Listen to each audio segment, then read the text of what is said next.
வாங்க இன்னைக்கு சூப்பரான ஹெவியான ஒரு ப்ரைடல் ப்ளவுஸ் பார்க்கலாம். நிச்சயதார்த்த ப்ளவுஸு. அவங்க வந்து ஒர்க்கு ஹெவியாக இருக்கணும்னு சொன்னாங்க.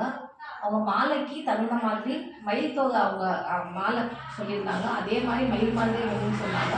அதே கலர் காம்பினேஷனில் அதே மாதிரி பண்ணியிருக்கோம். பாருங்கள்,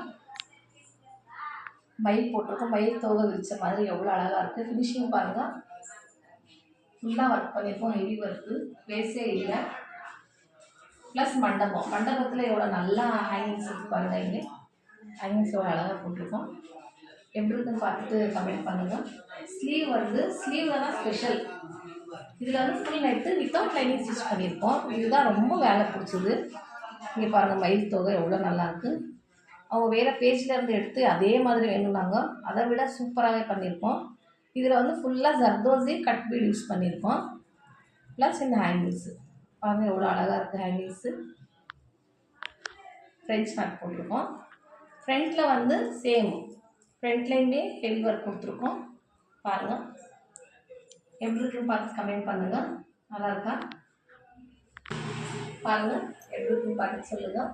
லைக் பண்ணுங்கள், ஷேர் பண்ணுங்கள், கமெண்ட் பண்ணுங்கள். எப்படி இருக்குன்னு சொல்லுங்கள்.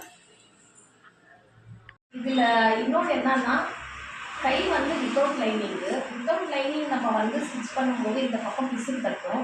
அது பிசில் மறையிறதுக்காக இது பாருங்கள் உள்ளே எவ்வளோ ரிஸ்க் எடுத்து ஃபினிஷிங் கொடுத்துருக்கோம். இதை வந்து ஜாயின் பண்ணி எகெயின் அதுக்கு ஒரு பீஸ் கொடுத்து ஃபோல்ட் பண்ணி இந்த பீஸ் இந்த பக்கம் தெரியக்கூடாது. இந்த பக்கம் தெரிஞ்சால் இங்கே நெட் இருக்கிறதால இங்கே ட்ரான்ஸியாக இருக்கும், ஃபினிஷிங் நல்லா இருக்காது. அதனால நாங்கள் வந்து இதை வந்து ஹெம்மிங் பண்ணியிருக்கோம். ஃபுல்லாக இந்த ப்ளவுஸ் ஃபுல்லாக பாதி ஹெம்மிங்கே ஆகிடுச்சிங்க பாருங்கள். ஃபுல்லாக ஹெம்மிங் பண்ணிட்டு தான் ஃபைனல் பண்ணோம். ப்ளஸ் நெக்லைன் ஹெம்மிங் பண்ணியிருக்கோம். பேக்லைன் ஹெம்மிங் இருக்குது. பேக்லையுமே ஹெவி ஒர்க்காக இருக்கிறதுனால இங்கேயுமே ஹெம்மிங் கொடுத்துருக்கோம். எவ்வளோ ஃபினிஷிங்காக பொறுமையாக பண்ணியிருக்கோம் பாருங்கள். இது தைக்கிறதுக்கும் ரொம்ப 4 hours ஆகிடுச்சு. அதே மாதிரி ஹேண்ட் ஒர்க் பண்ணுறதுக்கும் 1 hour ஆகிடுச்சு. ரொம்ப ரிஸ்க் எடுத்து இந்த ப்ளவுஸை ஒரு வழியாக தச்சு எடுத்துட்டோம்.